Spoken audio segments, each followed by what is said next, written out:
Tonight on UI7 News, we sit down with Vice Chancellor Renee Romano, see what she has to say about her upcoming retirement. Then Senator Dick Durbin met with students on campus. His hope is to reduce stigmas surrounding mental health. Later, see what Fire Prevention Month brings to the local fire departments. Your UI7 News starts right now.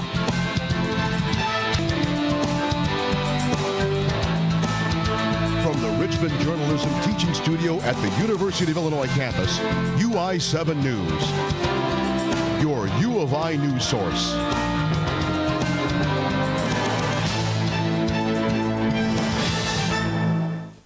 Good evening, I'm Kathleen Foley. And I'm Billy Hatfield. Vice Chancellor of Student Affairs Renee Romano announced that she will retire at the end of this academic year. Romano served in this position for 11 years. Some of her biggest accomplishments include the building of Bousfield, Nugent, and Wasaja halls, as well as enhancing the orientation program for first-year students. Romano says one of her final pieces of work is getting the African American Culture Center built. I'd really like to see a hole dug out there, a start, like do a groundbreaking and things like that. So I'd really like to accomplish that. In a letter Romano sent out to her colleagues, she states, "I will leave the University of Illinois in very capable hands." Romano is working hard with the new chancellor to introduce him to students and build his relationship with the student body. Romano states that she is ready for the next phase in her life, but hopes that students will continue to take advantage of the opportunities on this campus. Why come to a university like the University of Illinois and not take advantage of that out-of-class experience? It's really fantastic. So keep up the good work. U.S. Senator Dick Durbin wanted to hear from U of I students and administrators about the state of mental health services on college campuses. Durbin is working towards better campus care and reducing the stigma associated with mental illness. Mental Health on Campus Improvement Act is part of a bipartisan mental health reform package. If passed, this act will make federal aid available to mental health services on college campuses.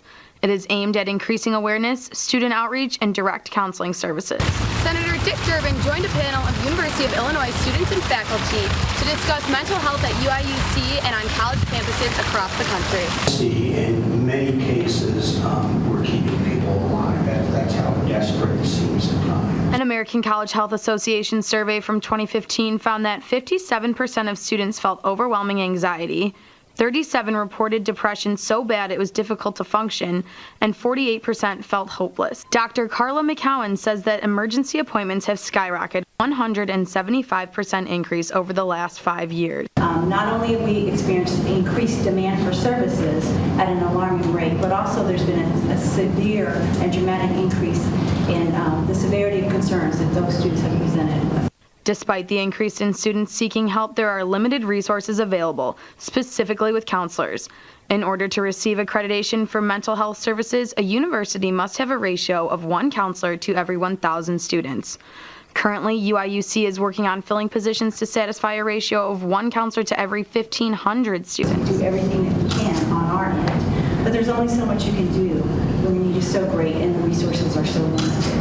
Shraddha Shankar, an executive board member for the National Alliance on Mental Illness, believes the biggest way UIUC can increase effectiveness is through prioritizing appointments for students in emergencies. They don't have any sort of thing distinguishing like the severity or urgency of events, and I think even just that in itself could help so much.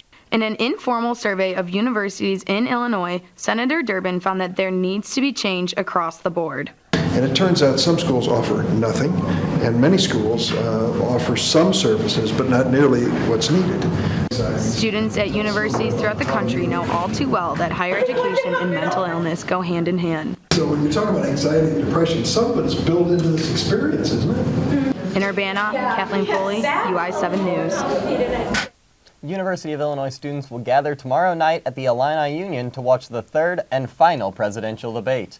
The first 2 debates have drawn big crowds on campus, and it should be no different for the final showdown between Democratic nominee Hillary Clinton and Republican nominee Donald Trump. The candidates will debate at the University of Nevada, Las Vegas. It will consist of 6 15-minute segments: debt and entitlements, immigration, the economy, the Supreme Court, foreign hotspots, and fitness to be president. The debate begins at 8 o'clock and will be moderated by Fox News' Chris Wallace. With only 3 weeks until Election Day, early voting is underway in several Champaign-Urbana locations. Voters have been casting their ballots at the county clerk's office, and so far the office has received 4,565 requests to vote by mail. Of those requests, 3,002 early voting ballots were cast. Voting will be held at several other locations, including the Illini Union, Meadowbrook Community Church, and the Leonard Recreation Center. Starting on October 24th, the ARC will open up their polls for early voting. As the election approaches, CUMTD hopes riders will get on board and vote. They will provide free rides for voters on Tuesday, November 8th from 5:30 a.m. to 7:30 p.m. to local polling stations. MTD believes that everyone should have the chance to vote, and for many, public transportation is the only way they can get to the polls. Riders should be prepared and learn the location of their polling place and which route will take them there. Champaign police are looking for a man who robbed First Financial Bank over the weekend. Police say a man armed with a handgun entered the bank and demanded money from the teller.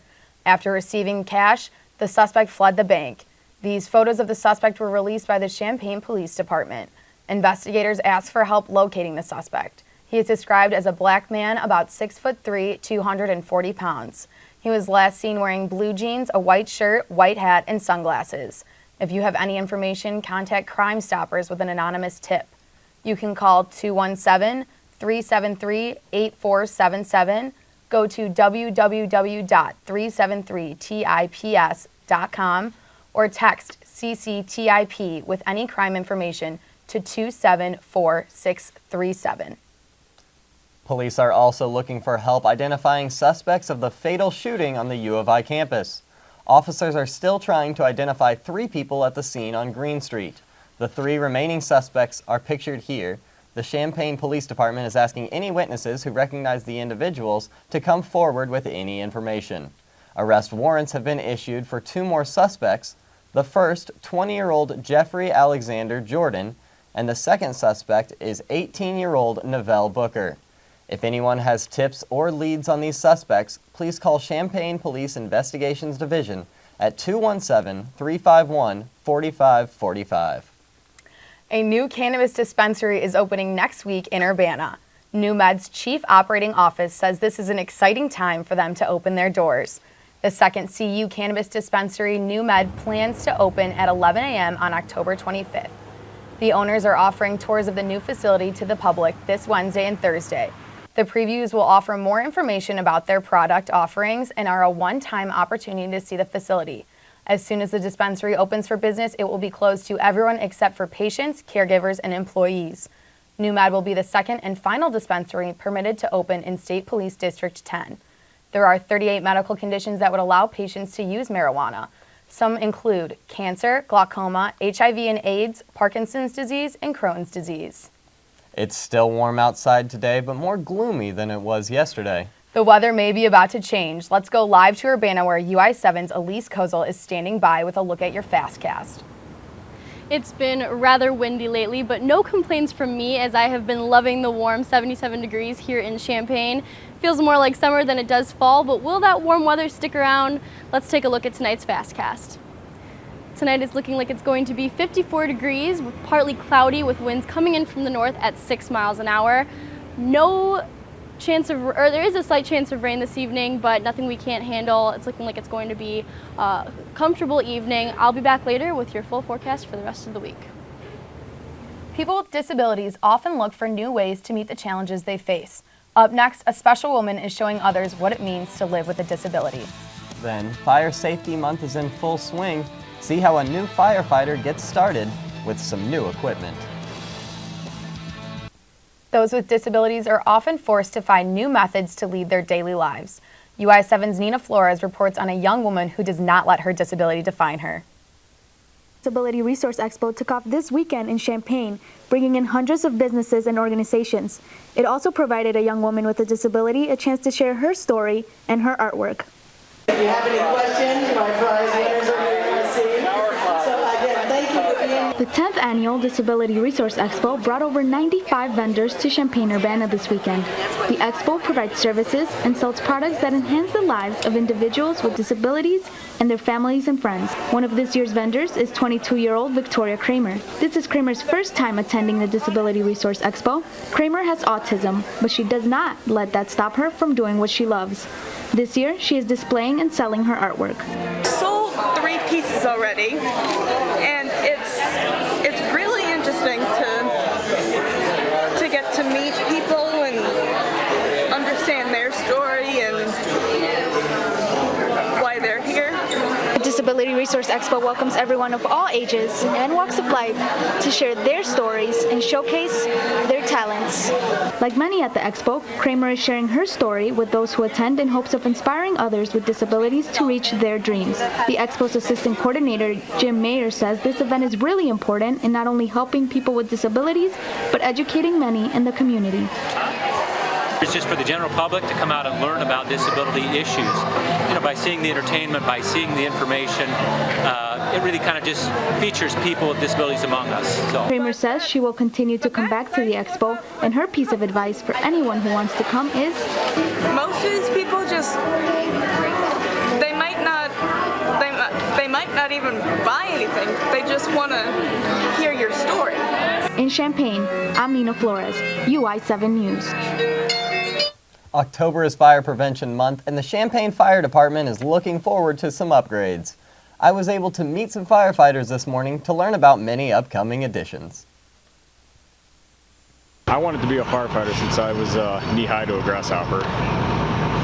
Today, 28-year-old Joe Dill gets to live his life dream because it's his first day as a firefighter.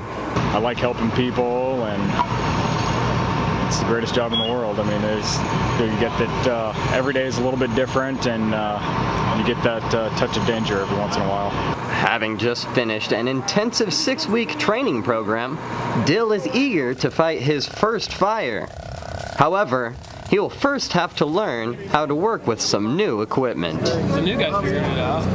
So today is live fire training with our new thermal imaging cameras and our new air packs with our self-contained breathing apparatus. Before we got here, we did classroom stuff. So we talked about all the air pack stuff and the thermal cameras and gave them the heads up in a classroom setting. Now we have to put it to the test and put them to the test in live fire. They filled the building behind us with some smoke. They had a couple of guys who work here at IFSI in there, and we had to go find them. The heaviest and by far most important part of any firefighter's uniform is his air tank. This 30-pound tank of gas contains about 15 to 20 minutes of breathable oxygen. With such a short time span, the amount of oxygen needs to be closely monitored. There's a monitor at the base on the nozzle, one right here to the side of the firefighter, and a third new heads-up display on the interior of the face mask. So today's training is getting them that comfort level with that new equipment, so when it comes to real-time situation, they're not worrying about the equipment. It's just second nature, and they're just going to do their job. Like I said, firefighting is the greatest job in the world, so I'm really happy to be here. All area departments are expected to have the new masks within the next 3 weeks. There may be some rain coming to Champaign-Urbana. We'll be back with a look at your weather.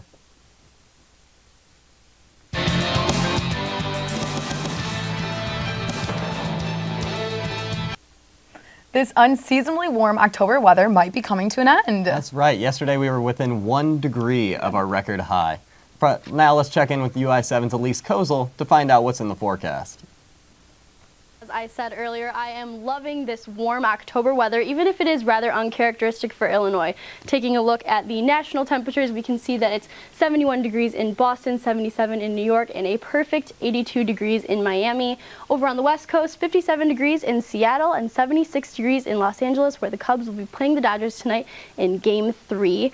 Taking a look at the Midwest temperatures, we see that it's 72 degrees in Ann Arbor, 75 in Indianapolis, and 84 and 84 as well in Paducah and Louisville. The local temperatures, we see that it's 75 degrees in Peoria, 78 at the Capitol. Out in Danville, 76 degrees, and Mattoon and us are at 77 degrees.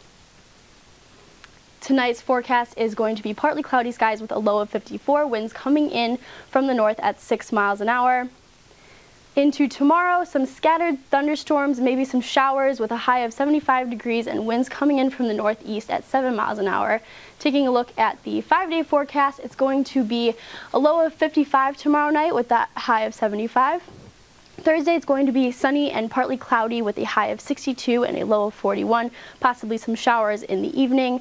Friday is going to be a beautiful sunny day, high of 57, low of 40, and then this weekend will be near perfect, high 60s, low 70s with a high of 64 and a low of 45 on Saturday, and then on Sunday finishing it off with 71 degrees as the high and 45 is the low. So a beautiful weekend in Champaign-Urbana. And it's going to be 60 degrees in Ann Arbor on Saturday as the Illini head to the Big House. Thanks a lot, Elise. Joining us now is Cassie Carlson with UI7 Sports.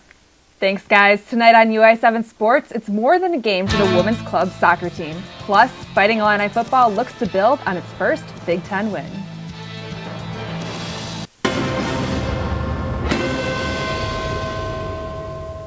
The Illinois Women's Soccer Club raised over $4,000 for a former teammate's sister who passed away to cystic fibrosis.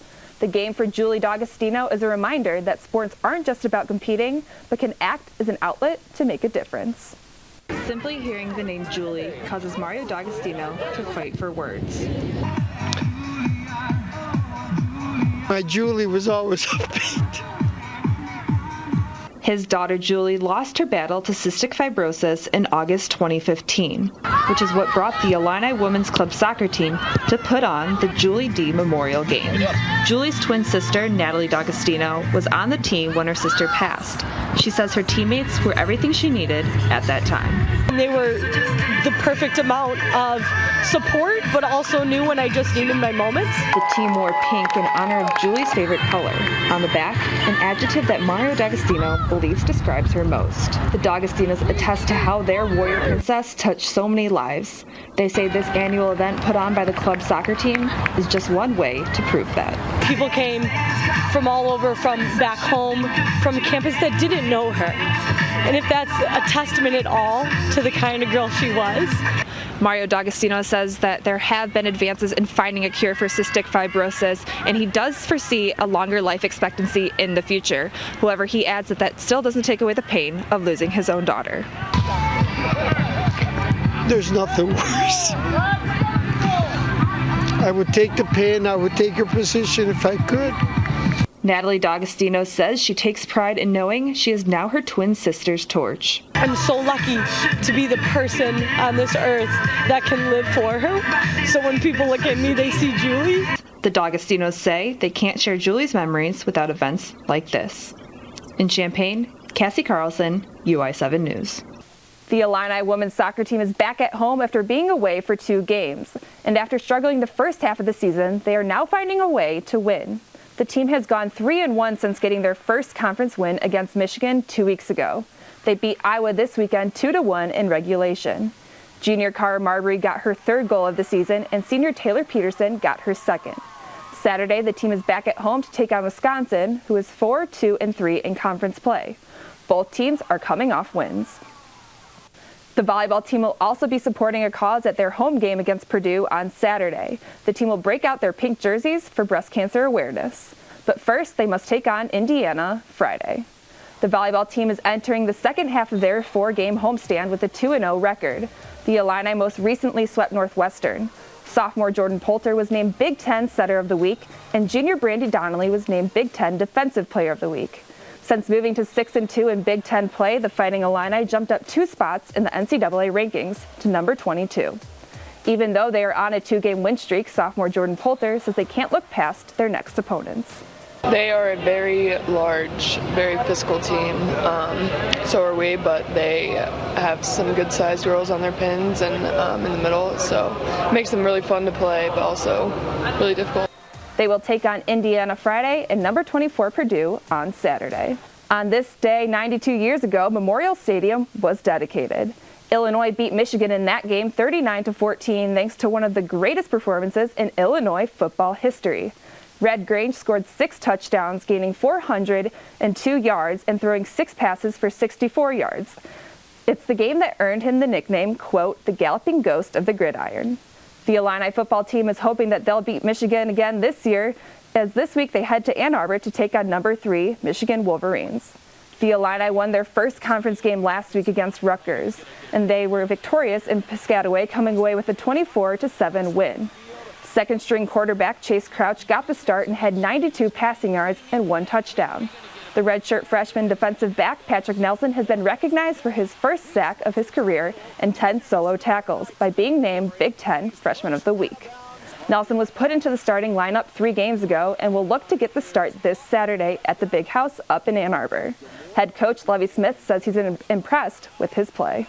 We have seen him hit a few times before, but sometimes when you have guys ahead of you, for whatever reason on the depth chart, you haven't gotten an opportunity. What he did to continue to play was his first snap, big hit. And then from there, we've seen him make tackle after tackle.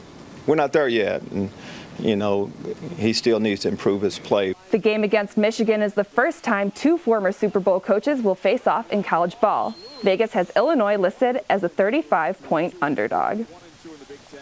And for all you Chicago baseball fans, the journey to the World Series continues tonight. The National League Champion Series Game 3 is tonight in Los Angeles. The series is tied at 1 apiece after the Dodgers beat the Cubs at Wrigley Field on Sunday. Clayton Kershaw led the Dodgers squad, pitching 7 innings with 6 strikeouts and only giving up 2 hits. Tonight, Jake Arrieta takes the mound for the Cubs with a 3.10 ERA, and Rich Hill for the Dodgers will pitch. He has a 2.12 ERA. The whole Dodgers lineup has hit against Arrieta, but only 2 Cubs players have faced Rich Hill. This is the first game on Dodgers territory in the 2-3-1-1 playoff series format. Game time is 7 p.m. on FS1. That's all for your sports. Back to you guys. Disney has broken its own box office record. Here's this week's Hollywood Minute.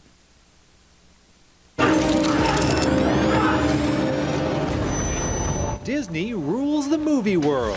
With more than 2 months left in the year, Disney has broken its own international box office record with over $3.5 billion, led by the $745 million overseas take of Captain America: Civil War. And Disney still has 3 more big movies on the way in 2016, the Marvel flick Doctor Strange, the animated adventure Moana, and of course, Rogue One, a Star Wars story. Christian Wolf. Christian Wolf last year ran $75,543 through his accounting firm. Who is Christian Wolf?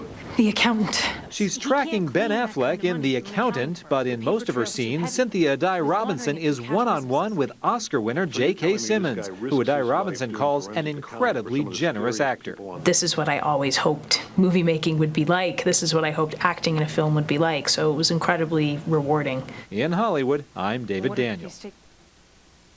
And that's all we have for tonight's edition of UI7 News. We'll be back next Tuesday. Be sure to follow us on UI7 News on Twitter and Facebook, and follow the latest news. Good night and stay bubbly, Champaign.